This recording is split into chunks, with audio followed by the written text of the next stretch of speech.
Hello, good morning, नमस्ते। और आप देख रहे हैं क्लीन न्यूज बिहार। समय हो चला है बिहार की खबरों को जानने का, उनसे अपडेट होने का। चलिए जानते हैं आज की 25 मुख्य बड़ी खबरों को। उससे पहले अगर आप क्लीन न्यूज बिहार चैनल को सब्सक्राइब नहीं किए हैं तो प्लीज चैनल को सब्सक्राइब करके बेल आइकन प्रेस कर लीजिए। चलिए शुरुआत करते हैं आज की पहली और महत्वपूर्ण बड़ी खबरों से।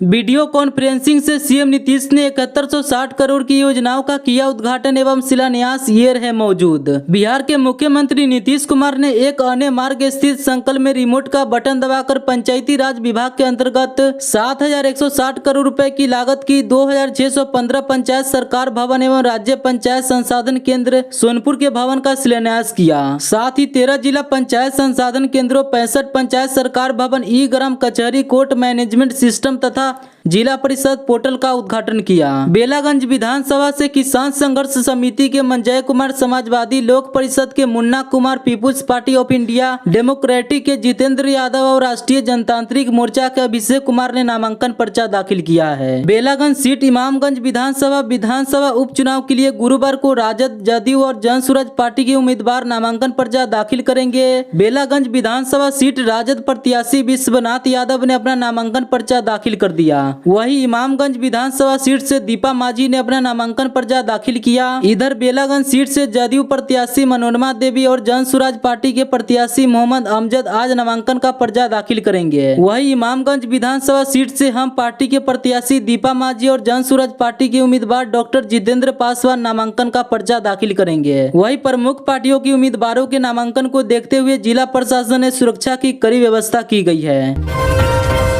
जल्द जारी होगा बिहार पुलिस कांस्टेबल का रिजल्ट, जान ले कैसा होगा physical test. Bihar police constable का रिजल्ट जल्द ही आधिकारिक वेबसाइट पर जारी होने की उम्मीद है। ऐसे में जो उम्मीदवार इस परीक्षा में शामिल हुए थे उन्हें अब भर्ती के दूसरे चरण यानी फिजिकल टेस्ट की तैयारी करनी होगी। पुलिस कांस्टेबल लिखित परीक्षा के नतीजे जल्द ही घोषित होने की उम्मीद है। हालांकि परिणाम से पहले बोर्ड द्वारा लिखित परीक्षा की उत्तर कुंजी जारी की जाएगी। यह भर्ती बिहार पुलिस कांस्टेबल के 21,000 से अधिक पदों पर ली गई थी। रिजल्ट की घोषणा होते ही उम्मीदवार आधिकारिक वेबसाइट cbse.bih.nic.in पर जाकर अपने परिणाम देख सकेंगे। ऐसे में जो उम्मीदवार इस परीक्षा में शामिल हुए थे उन्हें अब भर्ती के दूसरे चरण यानी फिजिकल टेस्ट की तैयारी करनी होगी। तो आइए जानते हैं फिजिकल टेस्ट किस तरह से लिया जाएगा। उम्मीदवार ध्यान दे, बिहार पुलिस भर्ती में परीक्षा के बाद सबसे जरूरी फिजिकल है, जिसके आधार पर ही उम्मीदवारों का चयन होता है। बिहार पुलिस कांस्टेबल रिक्तियों के लिए भर्ती परीक्षा 7, 11, 18, 21, 25 और 28 अगस्त को राज्य भर के 38 जिलों में आयोजित की गई थी। सीबीएसई बिहार कांस्टेबल शारीरिक दक्षता परीक्षा पीईटी में शामिल होने वाले उम्मीदवारों के परीक्षा में दौड़, गोला फेंक और अंत में ऊंची कूद के लिए उपस्थित होना होगा। बिहार पुलिस शारीरिक योग्यता दक्षता परीक्षा अधिकतम 100 अंकों की है, जिसमें दौड़ प्रतियोगिता 50, गोला फेंक इवेंट 25, ऊंचा कूद स्पर्धा 25 अंकों की है। शिक्षकों के लिए खुशखबरी, छठ की छुट्टी के साथ साथ खरना के लिए भी मिला अवकाश। के पाठक के समय में शिक्षकों की छुट्टियों पर ग्रहण लगते रहते थे, लेकिन अब बिहार सरकार शिक्षकों को हर पर्व त्योहार में छुट्टी देने की घोषणा की। छठ की पूर्व निर्धारित छुट्टी के साथ साथ उनके लिए खरना के दिन को भी अवकाश दिवस की घोषणा की गई है। बिहार सरकार के शिक्षा विभाग ने राज्य के राजकीय, राज्यकृत एवं अल्पसंख्यक सहायता प्राप्त उर्दू प्रारंभिक, माध्यमिक एवं उच्च माध्यमिक विद्यालय में वर्ष 2024 के लिए निर्धारित अवकाश के लिए अतिरिक्त छठ पर्व को ध्यान में रखते हुए खरना लोहंडा के लिए 6 नवंबर बुधवार को अवकाश घोषित किया है। राजकीय प्रारंभिक एवं माध्यमिक, उच्च माध्यमिक विद्यालयों की अवकाश तालिका जारी की गई थी, जिसमें पूरे वर्ष के लिए कुल 60 दिनों की सरकारी छुट्टी घोषणा की गई थी। सरदार वल्लभ भाई पटेल की जयंती पर नई पार्टी बनाएंगे आरसीपी सिंह, भाजपा से कोई नाराजगी नहीं। जदयू के पूर्व राष्ट्रीय अध्यक्ष और बीजेपी नेता आरसीपी सिंह भाजपा छोड़कर नई पार्टी बनाने जा रहे हैं। 31 अक्टूबर को सरदार वल्लभ भाई पटेल की जयंती पर वे नई पार्टी का गठन करेंगे। फिलहाल पार्टी का नाम क्या होगा इसकी घोषणा अभी नहीं की है। बीजेपी नेता आरसीपी सिंह भाजपा छोड़कर नई पार्टी बनाने जा रहे हैं। आगामी 31 अक्टूबर को सरदार वल्लभ भाई पटेल की जयंती पर वे नई पार्टी का गठन करेंगे। फिलहाल पार्टी का नाम क्या होगा इसकी घोषणा अभी नहीं की है। 31 अक्टूबर को राजधानी पटना के होटल चाणक्य में सुबह 11 बजे प्रेस कॉन्फ्रेंस के दौरान नई पार्टी की नाम की घोषणा करेंगे। अररिया में रहना है तो हिंदू बनना होगा, बीजेपी एमपी प्रदीप सिंह के बयान पर उपेंद्र कुशवाहा की प्रतिक्रिया। बीजेपी सांसद प्रदीप सिंह ने हिंदू स्वाभिमान यात्रा के दौरान कहा था कि अररिया में रहना है तो हिंदू बनना होगा। इस बयान पर राज्यसभा सांसद उपेंद्र कुशवाहा ने प्रतिक्रिया व्यक्त की है। बिहार यात्रा को लेकर जहानाबाद पहुंचे राष्ट्रीय लोक मोर्चा के राष्ट्रीय अध्यक्ष एवं राज्यसभा सांसद उपेंद्र कुशवाहा ने बीजेपी सांसद प्रदीप सिंह के द्वारा दिए गए बयान पर प्रतिक्रिया व्यक्त की है। कुशवाहा ने कहा, एक संवैधानिक पद पर रहने वाला व्यक्ति इस प्रकार का अगर बात बोलता है तो यह काफी निंदनीय है। उपेंद्र कुशवाहा ने कहा कि बिहार में हर जाति धर्म के लोग रह रहे हैं, कहीं से कोई खतरा नहीं है। सीएम नीतीश कुमार का शासन जब से बिहार में चल रहा है तब से लेकर आज तक कोई बड़ी घटना नहीं घटी है। नीतीश कुमार के शासन के पहले नरसंहार एवं दंगा होता था, लेकिन अब छिटपुट इक्का दुक्का घटना को छोड़कर बिहार में शांति का माहौल है। सभी जाति धर्म के लोग आपसी सद्भाव के साथ रह रहे हैं। उन्होंने केंद्रीय मंत्री गिरिराज सिंह के द्वारा निकाली गई हिंदू स्वाभिमान यात्रा के संबंध में कहा कि यह यात्रा उनकी निजी यात्रा है। बीजेपी नेताओं से साफ तौर पर कहा है कि इससे पार्टी का कोई लेना देना नहीं है। बीएससीबी 10वीं 12वीं के लिए सेंटर परीक्षा की तिथियां घोषित। 11 नवंबर से होगा exam. Bihar school examination board ने बिहार बोर्ड कक्षा 10वीं और 12वीं के लिए सेंटर परीक्षा की डेट शीट जारी कर दी है। परीक्षाएं 11 नवंबर से शुरू होगी और 19 नवंबर को समाप्त हो जाएगी। Bihar school examination board BSCB ने बिहार बोर्ड सेंटर परीक्षा की तिथियों की घोषणा कर दी है। बोर्ड ने बिहार बोर्ड परीक्षा 2025 में उपस्थित होने वाले कक्षा 10वीं और कक्षा 12वीं की छात्रों के लिए थ्योरी विषयों की डेट शीट जारी कर दी है। उम्मीदवार परीक्षा कार्यक्रम आधिकारिक वेबसाइट पर जाकर देख सकते हैं। आगे बोर्ड ने यह भी कहा है कि जो छात्र सेंटर परीक्षा में शामिल नहीं होंगे या असफल होंगे उन्हें 2025 की वार्षिक परीक्षा में भाग लेने की अनुमति नहीं दी जाएगी। आधिकारिक नोटिस में कहा गया है, पिछली कंपार्टमेंटल एकल विषय अंग्रेजी या उन्नत श्रेणियों के लिए उपस्थित होने वालों छात्रों को सेंटर परीक्षा से छूट दी गई है। आधिकारिक कार्यक्रम के अनुसार बिहार बोर्ड कक्षा 12 के लिए सेंटर परीक्षा 2024 11 नवंबर से आयोजित की जाएगी, जबकि कक्षा 10 के लिए यह 19 नवंबर से 22 नवंबर 2024 तक शुरू होगी। दोनों कक्षाओं के लिए बीएससीबी सेंटर परीक्षा 2024 को 2 पालियों आयोजित की जाएगी। सुबह की पाली 9:30 बजे से दोपहर 12:45 बजे तक चलेगी और दोपहर की पाली दोपहर 1:45 बजे से शाम 5 बजे तक होगी। मुजफ्फरपुर के बागमती नदी में नाव पलटी, 8 लोगों को बचाया गया, 2 लोग अभी भी लापता। घटना जिले के औराई थाना क्षेत्र की है, जहां बागमती नदी को पार कर रहे लोगों से नाव भरी हुई थी। बताया जा रहा है कि नाव में मवेशियों के लिए चारा भी लोड था। बिहार के मुजफ्फरपुर जिले में एक बार फिर से नाव हादसा हुआ है। बताया गया है कि नाव पर करीब 10 लोग सवार थे, तभी नाव पानी में डूबने लगी। उसके बाद मौके पर मौजूद लोगों में अफरा तफरी मच गई। कुछ लोग तैरकर बाहर निकल गए, जबकि कुछ लोगों को सकुशल सुरक्षित निकाल लिया गया है। वही इस दौरान 2 लोग अभी भी डूबे हुए हैं, जिनको निकालने की कवायद की जा रही है। नामांकन के बाद राजद प्रत्याशी बोले, वंशवाद से कोई दल अछूता नहीं। दीपा मांझी ने कही यह बातें। इमामगंज विधानसभा से एनडीए से हम प्रत्याशी केंद्रीय मंत्री जीतन राम मांझी की बहू आपदा मंत्री संतोष कुमार सुमन की पत्नी दीपा मांझी ने नामांकन का पर्चा दाखिल किया है। दीपा मांझी के नामांकन में केंद्रीय मंत्री जीतन राम मांझी खुद शामिल हुए। बेलागंज विधानसभा क्षेत्र से राजद प्रत्याशी विश्वनाथ यादव गुरुवार को नामांकन का पर्चा दाखिल किया। नामांकन के बाद राजद प्रत्याशी विश्वनाथ यादव ने कहा कि इस बार राजद के शीर्ष नेताओं ने युवाओं पर भरोसा कर हमें चुनाव मैदान में उतारा है। 14 वर्षों से राजद का सेवा करते रहे हैं। वही वंशवाद के सवाल पर उन्होंने कहा कि ऐसा कोई बात नहीं है, सभी पार्टियों में वंशवाद है। सभी लोग अपने परिवार के लोगों को टिकट दिया है, इसलिए राजद पर यह आरोप पूरी तरह से बेबुनियाद है।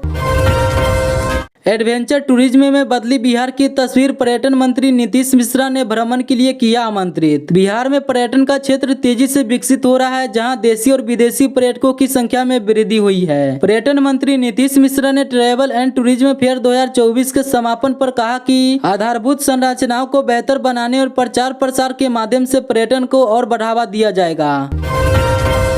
सुबह ठंडी हवा क्यों चलने लगी, बादल बरसेंगे या नहीं, बिहार का मौसम अपडेट देखें यहाँ। यह तूफान का असर है या अब ठंड आ गई है। गुरुवार की सुबह बिहार में लोगों ने ठंडी हवा का एहसास किया। मौसम पूर्वानुमान में कई जगह बारिश के आसार बताए गए हैं। उड़ीसा और पश्चिम बंगाल में आज चक्रवात और भीषण तूफान आने की आशंका है। भारतीय मौसम विभाग ने भी दोनों राज्यों के लिए चेतावनी जारी की है। बंगाल की खाड़ी से उठने वाला समुद्री तूफान दाना आज यानी 24 अक्टूबर को उड़ीसा और पश्चिम बंगाल से टकराएगा। इसका असर बिहार के 13 13 जिलों में दिखेगा। मौसम विभाग ने बिहार के 20 जिलों में बारिश का अलर्ट जारी किया है। बुधवार शाम से पूर्णिया, कटिहार समेत कई इलाकों में बारिश हुई। इससे तापमान में गिरावट आई है। पटना में आज सुबह से चल रही ठंडी हवा ने गर्मी से राहत दी है। धूप और छांव का खेल जारी है। मौसम विभाग के मुताबिक चक्रवाती तूफान दाना पश्चिम बंगाल और उड़ीसा के कई जिलों में गंभीर रूप से धारण कर सकता है। यह तूफान 24 अक्टूबर की रात से 25 अक्टूबर की सुबह के बीच ओडिशा तट पर पार कर पश्चिम बंगाल के तट पर पहुंचने की संभावना है। इसे देखते हुए रेलवे ने 150 से भी ज्यादा ट्रेनों को कैंसिल कर दिया है। इनमें राजधानी और शताब्दी एक्सप्रेस जैसी ट्रेनें शामिल है।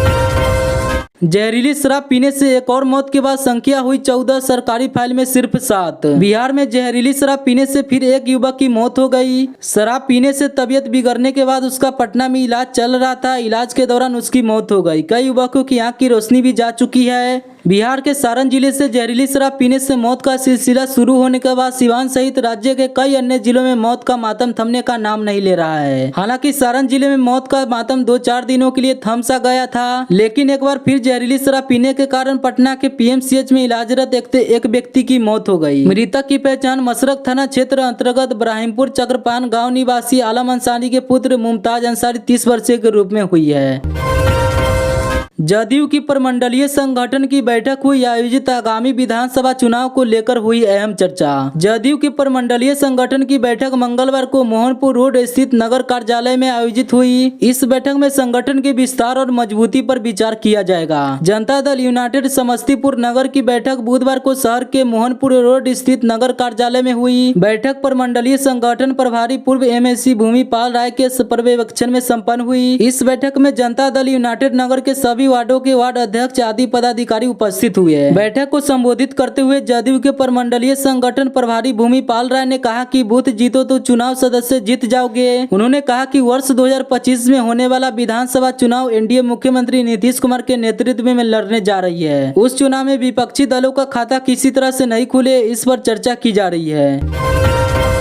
आईफोन के चक्कर में घर में ही करवा दी लूट, 3 दोस्त समेत 4 गिरफ्तार, 1 आरोपी फरार। नालंदा की दीपनगर पुलिस ने एक अनोखे मामले का खुलासा किया है, जहां एक पिता की शिकायत पर उसी के पुत्र को लूट के आरोप में गिरफ्तार किया गया। सदर डीएसपी 1 ने प्रेस कॉन्फ्रेंस कर घटना के उद्भेदन की जानकारी दी। दीपनगर थाना क्षेत्र के सर्वोदय नगर निवासी शिवशंकर पांडे के द्वारा 22 अक्टूबर की शाम सूचना दी गई कि अपने बेटे को घर में छोड़कर वह निजी विद्यालय पढ़ाने चले गए थे। वापस आने पर उनके पुत्र द्वारा बताया गया कि 4 व्यक्ति द्वारा घर का दरवाजा तोड़कर उसको बंधक बना लिया गया एवं अलमीरा में रखा 1,06,000 नगद और कुछ गहने लूट लिए गए। दिलीप जायसवाल बोले, एनडीए के सामने कोई भी पार्टी नहीं, लालू के बारे में कही यह बातें। भाजपा प्रदेश अध्यक्ष दिलीप जायसवाल राजद पर जमकर बरसे और एनडीए के कार्यकर्ताओं को एकजुट रहने की सलाह दी। उन्होंने कहा कि एनडीए में इतना ताकत की इस ताकत के सामने कोई नहीं। बिहार के 4 सीटों पर 13 नवंबर को होने वाले उपचुनाव में गया जिले के बेलागंज विधानसभा सीट हॉट सीट बन गया है। पिछली 8 बार से बेलागंज विधानसभा सीट पर राजद का कब्जा रहा है। जहानाबाद लोकसभा क्षेत्र से डॉक्टर सुरेंद्र प्रसाद यादव के चुनाव जीतने की बात खाली हुआ है। हालांकि राजद ने जहानाबाद सांसद सुरेंद्र यादव के पुत्र विश्वनाथ यादव को बेलागंज विधानसभा से प्रत्याशी बनाया है। वहीं जदयू ने पूर्व एमएलसी मनोरमा देवी को चुनावी मैदान में उतारा है। एनडीए इस सीट को जीतने के लिए जमकर मेहनत कर रही है। एनडीए में एकजुटता दिखाने के लिए हर दिन नेता और कार्यकर्ता कसरत कर रहे हैं। सुपौल में सीएम नीतीश ने 493 करोड़ की योजनाओं की दी सौगात, बिना किसी संवाद के वापस लौटे पटना। मुख्यमंत्री ने महादलित बस्ती का दौरा करते हुए पहले से सजाए गए पोखर और स्कूल का निरीक्षण किया। इसके बाद उन्होंने विभिन्न सरकारी योजनाओं के लाभार्थियों के बीच चेक का वितरण भी किया। मुख्यमंत्री नीतीश कुमार ने बुधवार को सुपौल में 493 करोड़ की योजनाओं का उद्घाटन और शिलान्यास किया। साथ ही इस दौरान विभिन्न योजनाओं के लाभुकों के बीच योजना लाभ का वितरण किया। जिले के किशनपुर प्रखंड अंतर्गत मलाड स्थित भवन परिसर में हेलीकॉप्टर से उतरे। इसके बाद वह मलाड के वार्ड 12 महादलित टोला पहुंचे, जहां विभिन्न योजनाओं का उद्घाटन और शिलान्यास किया। ज्योति मौर्य जैसा मामला फिर बिहार में पति की फरियाद सिपाही बनने के बाद छोड़ रही। पति ने कहा कि शादी के बाद हम दोनों की जिंदगी ठीक ठाक चल रही थी। इस दौरान एक बच्चा हुआ, आज वह 6 साल का है। लेकिन 2021 में पत्नी की बोधगया बीएमपी में नौकरी लगने के बाद दूर होने लगी। अब ना तो फोन उठाती है और ना मिलना चाहती है। बिहार के गया में ज्योति मौर्य केस जैसा मामला सामने आया है। मजदूर पति ने दिन रात मेहनत कर अपने पत्नी को पढ़ा लिखा कर बिहार पुलिस में कांस्टेबल बनाया। सरकारी नौकरी लगते ही पत्नी ने पति के साथ रहने से इनकार कर दिया। अब यह मामला सीनियर एसपी आशीष भारती के पास पहुंचा है। मजदूर पति सीनियर एसपी ने न्याय की गुहार लगा रहे हैं। यह पूरा मामला गया जिले के शेरघाटी थाना क्षेत्र के भुजौल गाँव की है। इस संबंध में मजदूर मिथिलेश कुमार ने कहा कि वर्ष 2017 में प्रीति कुमार नाम की युवती के साथ शादी हुई थी, जो झारखंड राज्य के चतरा जिला अंतर्गत हंटरगंज थाना क्षेत्र की रहने वाली है।